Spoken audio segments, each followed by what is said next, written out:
Hello and welcome to Stampscaping 101. Continuing on with some exchange cards I'm working on. I have this stamp, I guess it would be Pegasus, and I can't remember who it is that's writing them. The stamp is from Rubber Stamp Avenue, and it's dated 1997, and I was thinking, how on earth did 1997 suddenly becomes 16 years ago? I'll never know. But anyways, I like this image. I haven't used it in a long time, and thought I would use it on this card. I have this old black smudge here from something, but I'm just going to stamp this area right over it. Utilize my paper. I'm going to do it at an angle, maybe for some additional dramatic impact, potentially. We'll see. Large stamps, remember to always kind of give it good pressure all the way around. Okay. Anyway, I'm going to put some clouds up here. You don't always have to put clouds in a, one given area of a card. You can always kind of set your perspective wherever you want it to be, as if you're looking into the sky from whatever angle.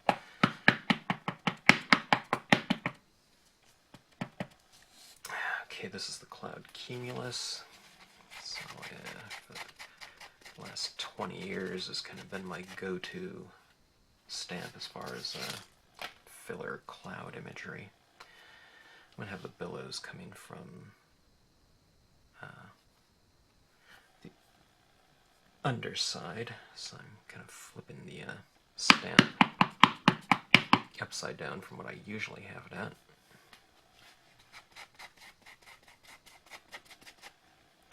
Wiping off the top portion so it kind of transitions in here without getting a harsh line, okay? Especially when I'm doing it in a darker tone. If I'm doing it in a really light tone, like a salvia blue instead of a number 3 blue, they call it. It's kind of a dark blue.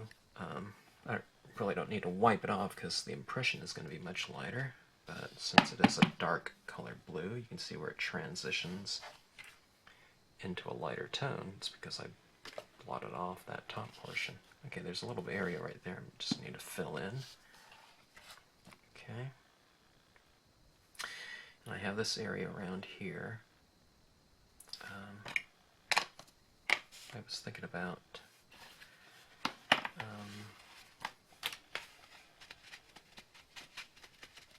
maybe some stars like this, Starbirth. I thought that would be kind of a nice dramatic look.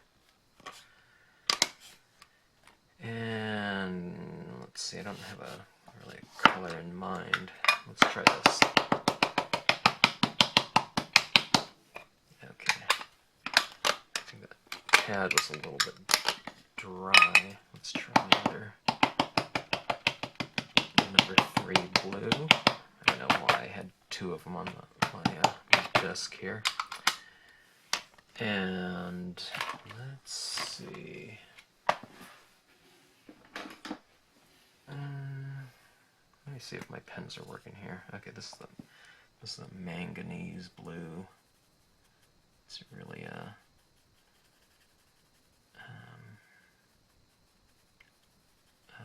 light, bright blue. Okay. Of course, it's picking up some of the blue that I've added on there, and then I'm going to go back in with the dark and kind of, hopefully, kind of spread that around a touch. Okay, just getting a little bit of variation in here if you wanted to use like a pink or something like that. Well, as a matter of fact, let me see here. Let's go a little bit of pink in here. If you know kind of the basics of color mixing, that pink and blue can potentially merge and physically mix on here to create some sort of violet tone. I don't know. The pen's kind of dry, so I don't know how much is really blending in and whatnot, but we shall see. Why don't we blot off some of this edge here, just like the cloud, for hopefully somewhat of a seamless impression.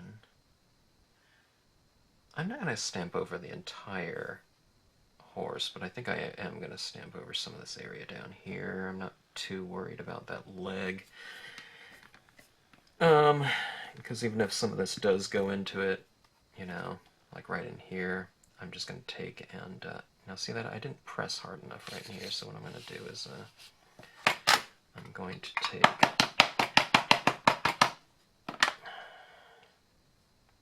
this area and just make another impression right over the top of it, you know, just to kind of fill in that area. Anyways, you see some different violet tones running through there.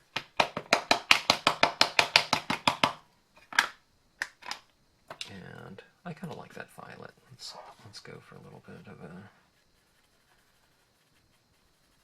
more of that effect. Okay.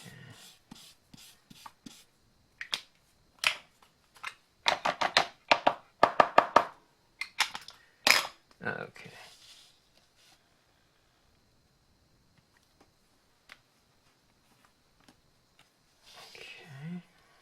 And I think I can get a little bit of a piece of this in that area. Okay, something like that.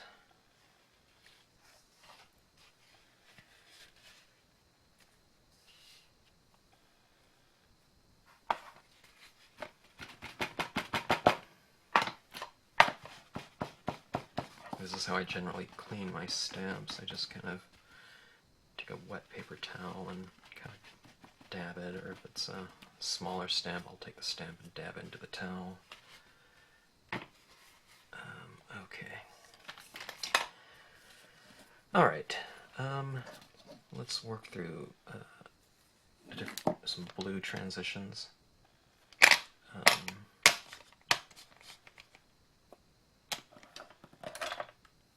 And let's get a nice lubrication of the page with a little bit of aqua, Adirondack lights.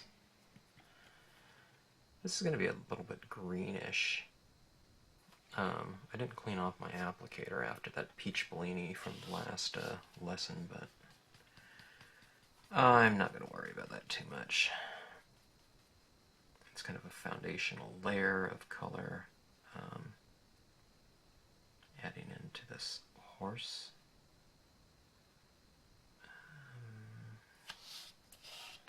Leaving some of it light.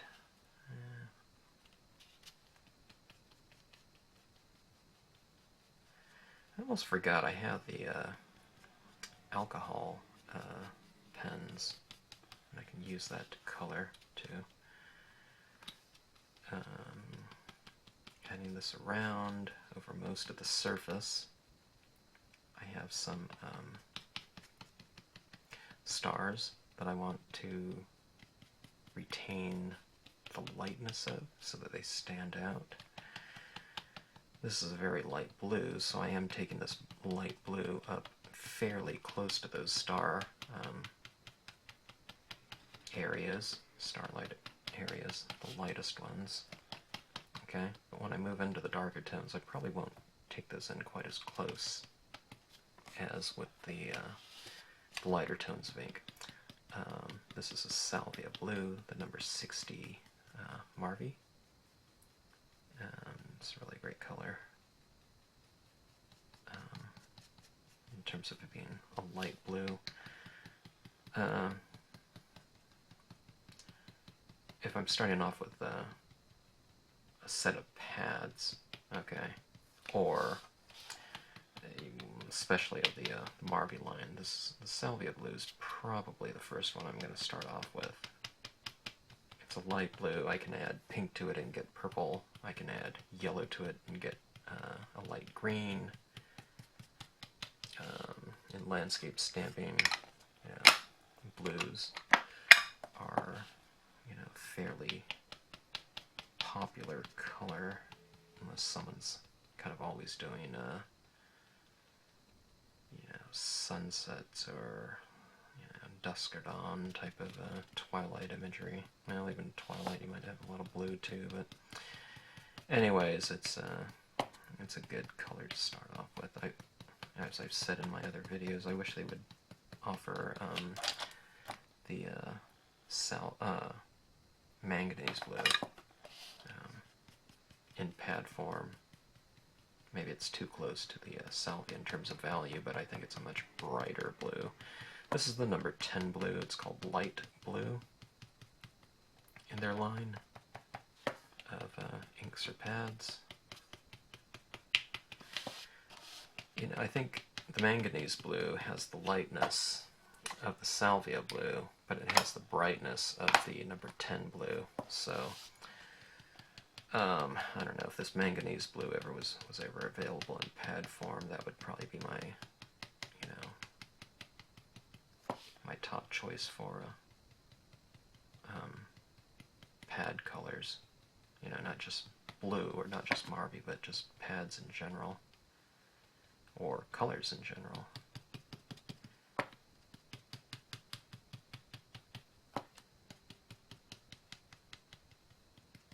Okay, the darker I take the area around the stars, the lighter they seem by contrast. Having something dark next to something light, makes the dark seem darker and the light seem lighter. Okay, now one of the things, comments that I hear a lot of is from people who, and I understand where they're coming from, they say they have a hard time retaining the lights in a scene. Okay, now you saw how much coverage I did with the the aqua, the first color, that light blue. All right, the lightest of blues. I just used this ink right here, re-inking fluid, but I gave a lot of coverage with it. And as I move up through and into the darkest tones like this, the way that I retain the lighter areas within there is, you have to change your rate at which you take this color into the scene, okay? So in other words, I stay on the outside a lot longer because this color is darker to begin with. 10 taps with this color is still going to give me a, probably a medium shade of blue up on that tap. I mean, look at, I'm tapping forever on this card, right? With this one inking of that color, and this dark color, and also I'm kind of tapping into a wet, moist card, right? And I can still get this really dark tone that's still in the, the tip of this thing. So, that being said, don't take it into the scene quite so far, and go with a lighter touch. Stay on the outside a lot longer, because if you tap in like this, like you did with the lightest colors, you're going to get really dark tones in here, and thus you won't retain some of the lightness in here.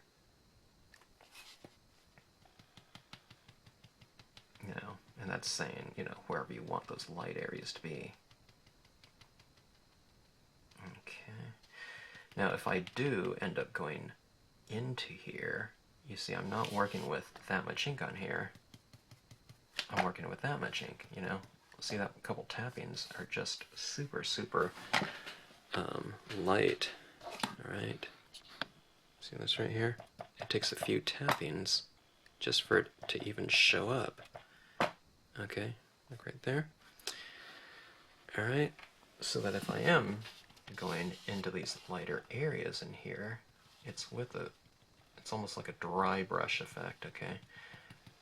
So it's still light in here. I'm using this color in here to blend, but it's a super pale version of it where I have to really tap and apply a lot of it just to get it to show. And that's because it's dry. Now I'm re-inking here because I want to darken my perimeter area. So I have to really re-ink this, you know, for it to even show up in the darker areas. Okay. So just, you know, be a little bit more judicious, you know, in terms of where you apply your darker tones, and be a little bit more methodical in terms of the, you know, the amount at which you transfer onto the card through repetitive tappings. All right.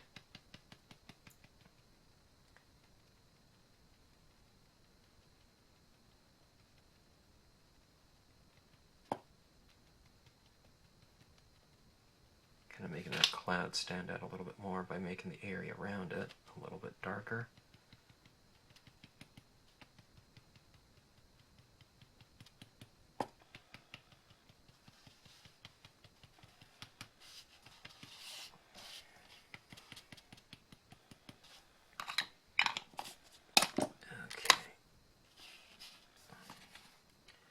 That was the number 3 blue.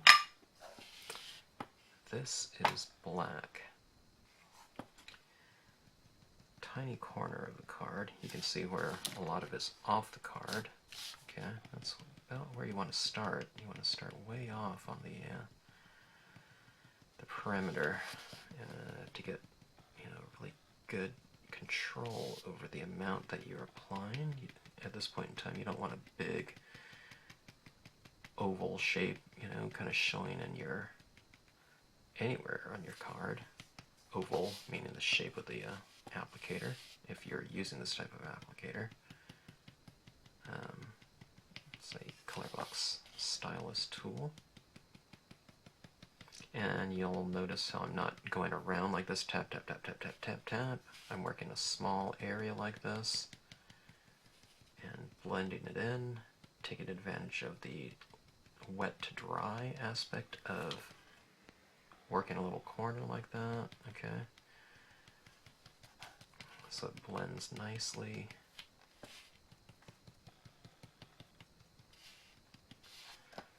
I had a little bit of dust on the that horse right there. In fact, I can see it. It's probably a little lint coming off my stamp pad. I'm going to ink in a little bit of that area that it was.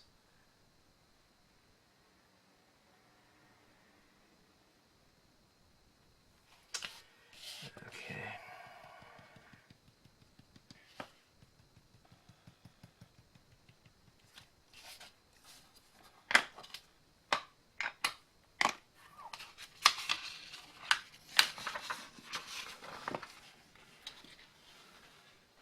Okay.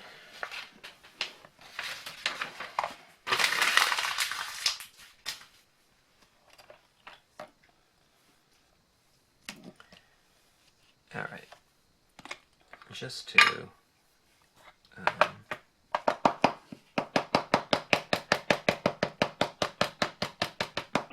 increase the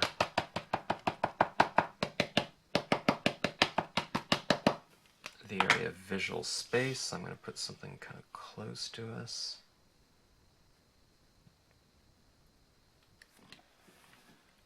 This is the Spooky Branch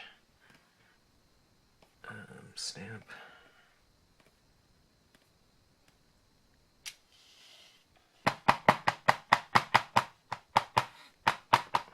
Re-inking, going for another impression of it. As I look at this, I think that is going to be a little bit too symmetrical. So what I'll do is I'll do this and I'll do another impression of it down below here.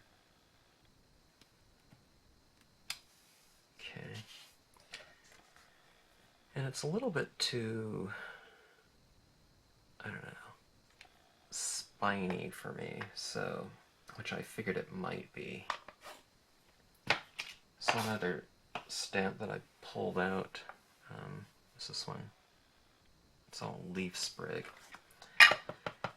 And I thought I would add a few bits of life onto the branch. Maybe it represents kind of birth, renewal, in the form of some leaves on these kind of I don't know, dormant branches, seasonal dormancy, but there we go. Okay, so there's some leaves working in there.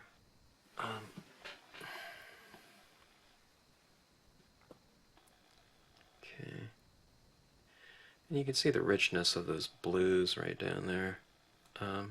It does get quite a bit, quite dark in there. But believe me, working through all those layers of blue, what it does, it kind of creates a glow by having those layers of blue laid down underneath one another. And if I had another piece of paper over here, I would show you kind of the difference between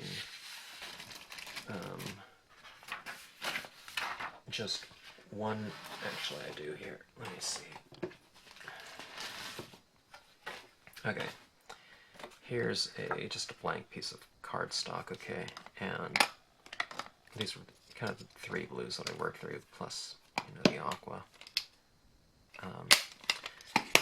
This is what, if I only worked in kind of the darkest blue, that was eventually applied on here. Okay.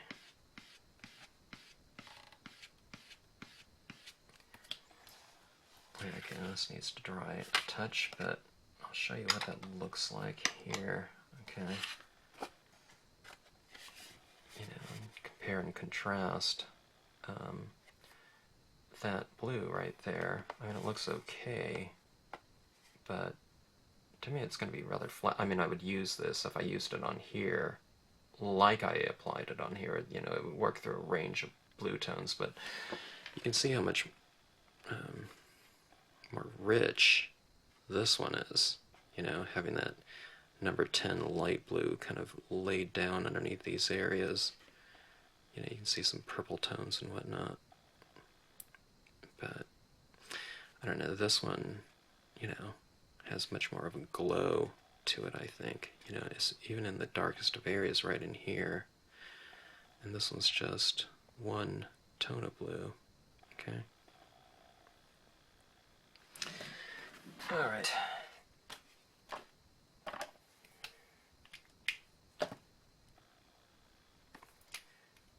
Not ready for you just yet. Okay, here's the some alcohol-based pens. Let's work in and reiterate some of the shadows that are inherent in the design itself. I just kind of reiterate it a little bit. The images kind of tell me, where it's dark and where it's light on there. And I just kind of go in and do the same. This pen right here is really, it's a very light color. It's a light value of blue. Okay, it's going to be much easier to control that way. I don't want to go in with a, color like this that's so dark and just start drawing on here. I'd have these streaks going everywhere. Okay, let's see. What about that horse, or maybe this person on here? Why don't we give it a little bit of a kind of flesh tone? For the most part, it's a cool color. You won't see warm tones at night, but in the spirit of kind of what I've mentioned before in terms of setting a stage, this is a night scene, but we're, instead of working with natural light, on the stage you're working with gels and, different temperature lights. And you're trying to make certain things stand out, in terms of what you want the viewer to be looking at. in the spirit of the blue-violet colored light. This is a little bit of a violet tone. Why don't we work some of that in there? Kind of giving the figures, if you count the horse, some color to kind of relate to the type of light that's being cast by the light source. In this case, it would be starlight.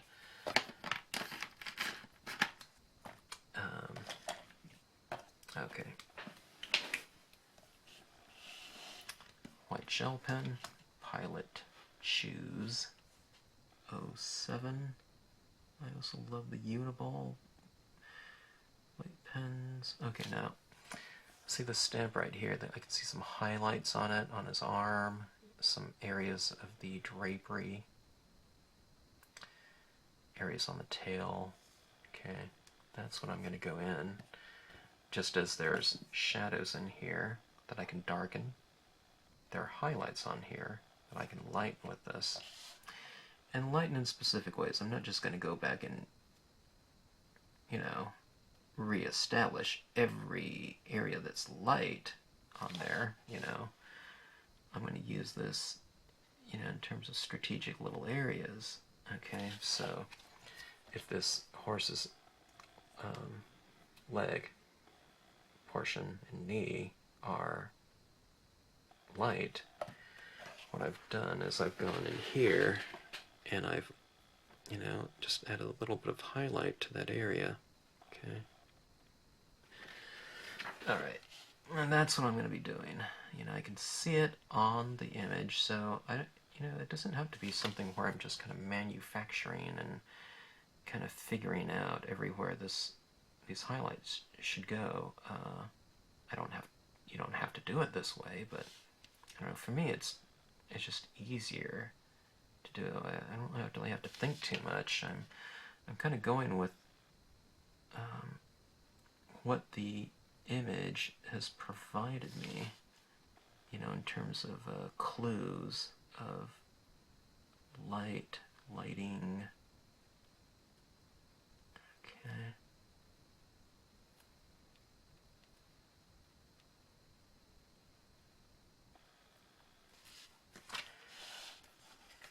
Let's see, kind of on the tail area, I've kind of wrapped it around a little bit with some highlights.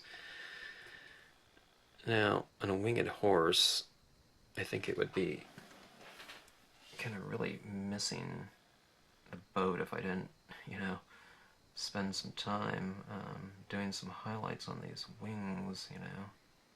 It's supposed to be the thing that kind of makes this animal kind of magnificent, right?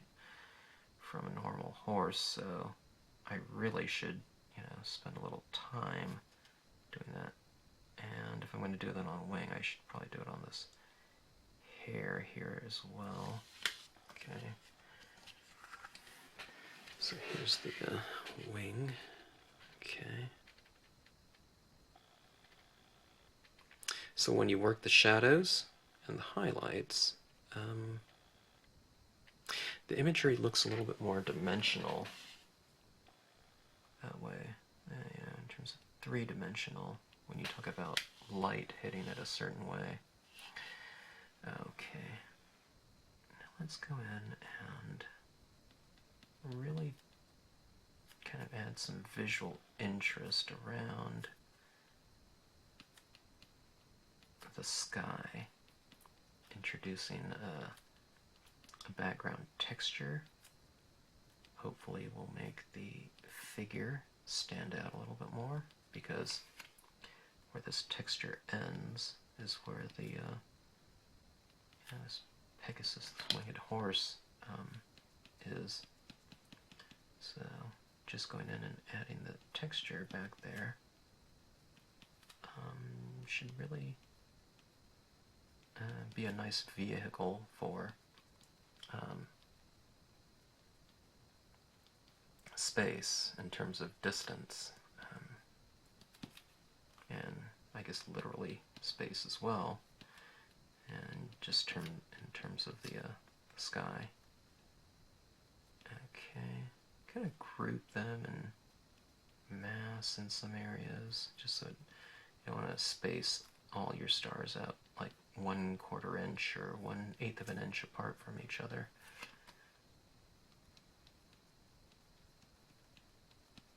Okay, adding some of this in between the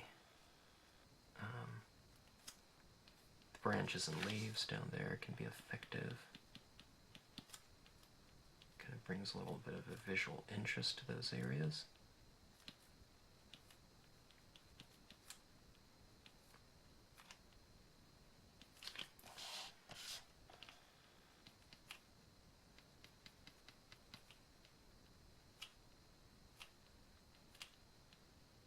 Notice I'm changing the I'll hold this up, but I'm changing the size of these stars as well, just so everything isn't completely uniform.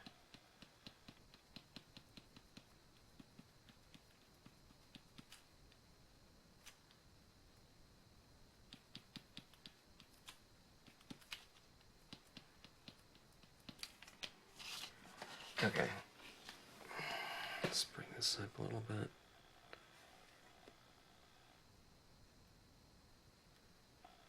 A lot of stars, huh?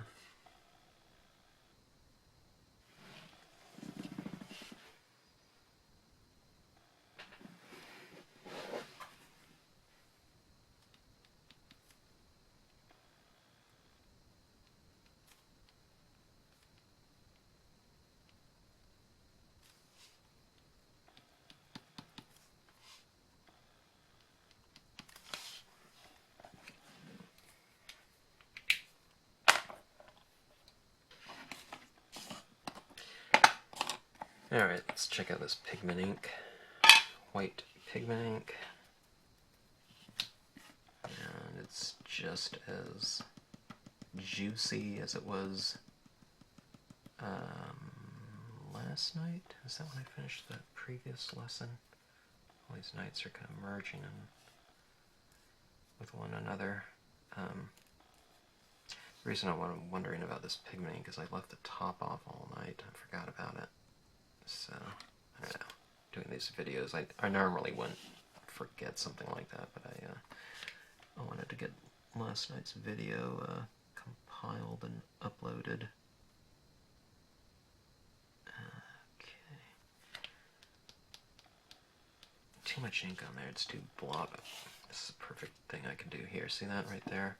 If I go like that, it's too much of a blob. That's not the consistency I want, so let's see, I'm taking off some of this ink. Yeah, that pad is so juicy. Okay, getting there. What I want is kind of a nice little glow. There's still too much ink on there. Okay. I want a soft little ball of ink, you know, upon 1, 2, 3, 4, 5, 6, 7, 8, 9, 10, like 10 tappings, okay. Something like that one right there. That looks, you know, this one would look more like a glow than like that one right there. That one looks like a snowball or something like that. Okay. So you want a lot of control over this.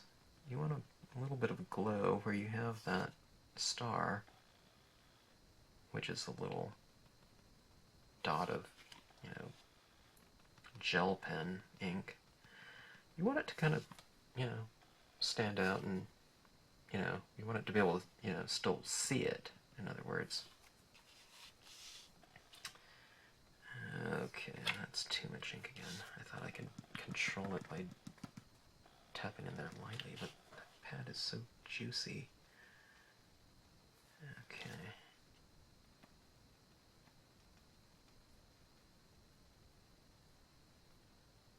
Okay.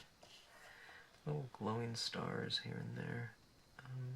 You can do it, you know, there's big stars that were on the stamp, being created by the stamp. I can kind of go and give them a little bit of a glow as well. Let's see, that would be the example. I'm missing a lot of the light here. Let me see if I can just zoom in. Okay. I don't know if you can see it, but this one's different than this one down here. It's because I've taken this, ink, and I've kind of dabbed it down around there. So the area around it is a little bit softer. And it looks like well, to me it looks like a glow. Okay. And these areas up here in the clouds. See how sloppy that would look if I start tapping it on there. So I want to remove a lot of this ink, get the right consistency. Okay. Okay, that looks good enough. Start on your lighter areas. Retain some of the whiteness of the page if you're going to use a white pigment ink. What the pigment ink will end up doing is it represents kind of a soft glowing light, because what it is it's moisture, vapor, moisture in the air being illuminated by the light that's hitting it. So it thus becomes somewhat of a light source, through a reflected light that it represents.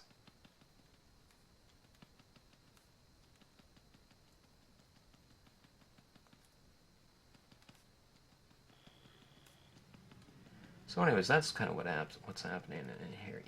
When I'm stamping for myself and not doing a video, I'm not thinking of all these things that I'm talking about in the video, but I'm just stamping, so I don't know. It's not like some kind of like technical exercise in stamping or something like that, but just in terms of trying to explain what I'm doing, or the idea of it at least, for these videos. I was thinking I need to do one of these videos where I'm kind of just stamping like I normally do, and I should just be quiet. But then that would be like a 45 minutes of silence. I don't know, right? You put on some music in the background or something. Okay. Why not have some light shining from below, illuminating or diffusing some of the image, some of this horse's, wing. I think that would be kind of neat. Like dual light sources. Okay, or maybe the horse is in a little bit of mist or something like that, We're kind of oscillating the textures here, back and forth. See where I've kind of put a little pigment ink down here, so we have this area of crisp and a little bit of area of diffusion. And it kind of makes the, the image kind of move back and forth, alright, in terms of light. And up in the clouds, I've diffused the edge a little bit with the use of some pigment ink, softening up that edge. Okay. Anyway, I'm pretty pleased with the way this one came out. And ew, there we go with that blob again. See, I can get that blob down there. If you get too much of a blob somewhere, like, oh my gosh, that looks horrible, you just take your paper towel and wipe it right off, okay? It's not going to pick up all that, the colors underneath there and suddenly smear them off or something like that, even though this is a water-based, the density of it is, different from the, what you've already laid down. Plus, I mean, the ink down below has really had plenty of time to kind of, not dry completely, but, to be somewhat absorbed into the paper, and is dry enough on the touch on the surface, so. Anyway, kind of a nice celestial image to go in here. we have the foreground in there, you know, to kind of set the viewer's eye. Milky Way, cloud cumulus. I mean, it could have all been the Milky Way in the background too. Could have been all clouds in there. But anyways, just a kind of a fun composition and change. This is already a dynamic image, but what I did was I tilted it, you know, up a little bit, you know, to create more of a vertical here, like that. And it kind of changes the dynamics of the scene a little bit, you know, than if I had it like, you know, like this, you know. Alright, so you can see this kind of heavy diagonal working in here. Anyway, okay, close up of the bottom illumination of the clouds. Some stars. You can see some of these are glowing with the use of the pigment ink. And a little bit of the pen work in here. Heavier in the shadows. Okay. 1, 2, 3, 4 corners edged with black, because this image was stamped in black, just to kind of balance things out.